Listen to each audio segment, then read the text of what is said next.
My niece called me one afternoon, her voice shaking with tears. She had just come home from school and found a cardboard box near the front steps. At first, she thought it might be trash someone had left behind, but when she opened it, she heard soft cries coming from inside. Curled up in the corner of the box was a tiny puppy, trembling and crying in pain. She thought maybe he was just hungry, so she gave him some food, hoping it would help. But then she noticed something that made her panic. He couldn't walk. He kept dragging his back legs, crawling from one spot to another, crying out like he didn't understand what was happening to him. She begged me to come right away. When I arrived and saw the puppy, my heart broke. His eyes were filled with fear and confusion. He looked up at me almost like he was asking, "Why can't I move?" He had this way of staring that made you want to protect him with everything.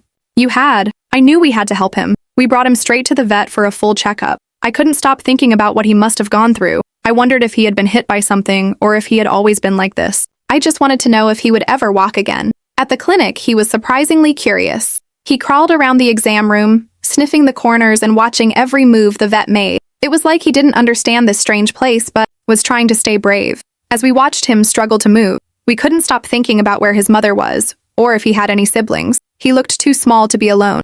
The vet examined him carefully. There were no broken bones on the eye, X-ray, no visible injuries, but the back legs had no reaction at all. That's when they told us it might be a problem with his spinal cord. He was so quiet during the scan, but his eyes told another story.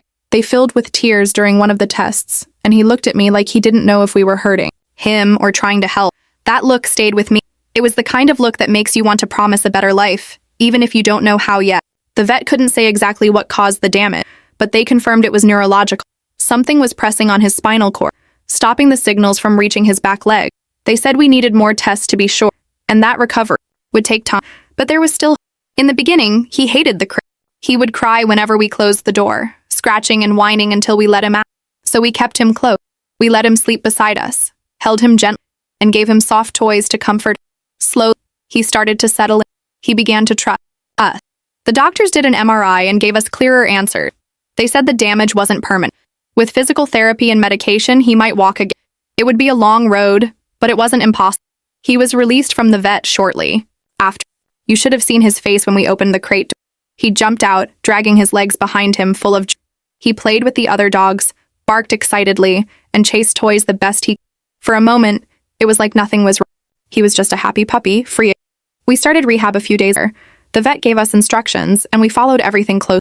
We did exercises at home, massaged his legs, gave him every dose of medicine right on time. He tried so hard. Even when his body gave out, his spirit kept. It was exhausting for him and for us. Some days we barely saw any progress, but we reminded ourselves to stay patient. We were almost certain someone abandoned him because maybe they didn't want to pay for. Maybe they just. The authorities checked nearby cameras and found a blurry a man in a baseball cap, leaving the box on the steps early in the. But there were no one came. And honestly, maybe it was for the best, because he had a real. One morning, after weeks of rehab, just for. But it was enough to bring tears to our. He was, but he was up on all. After that, everything. Every day, a little more strength, a little more back. He stood longer, then took small steps, then started chasing his food bowl across. It was like he forgot about being tired. He just wanted. We named her Matilda, our strong girl. And then, the most beautiful news. A kind family heard about Matilda and wanted to. They promised to continue her therapy and give her all the love. We met them, and it felt right from. They were gentle with her, patient, and full of. She seemed to. Within 2 days of in, Matilda settled into her. They gave her a cozy bed, food, and even more. She made new dog friends and explored the garden.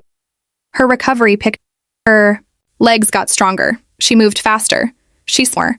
Then came the moment I'd been waiting for. The video from her. Matilda, running across. Falling. Not standing for just a few. That video again and again with tears and. There was a time I thought she'd. A time when I sat with her, crying while massaging legs, wondering if we were. But up. And Matilda walks now like a dog. She's happy, healthy, loved. My niece will be visited. This summer brought so many moments. Hard. Some. But also moment healing. Of sex. And of quiet. Matilda's story isn't just about recovery. It's hope. About what happens when love meets patience. and about how a small cardboard box left behind turned into the beginning of a brand. Thank you for following me. And thank you for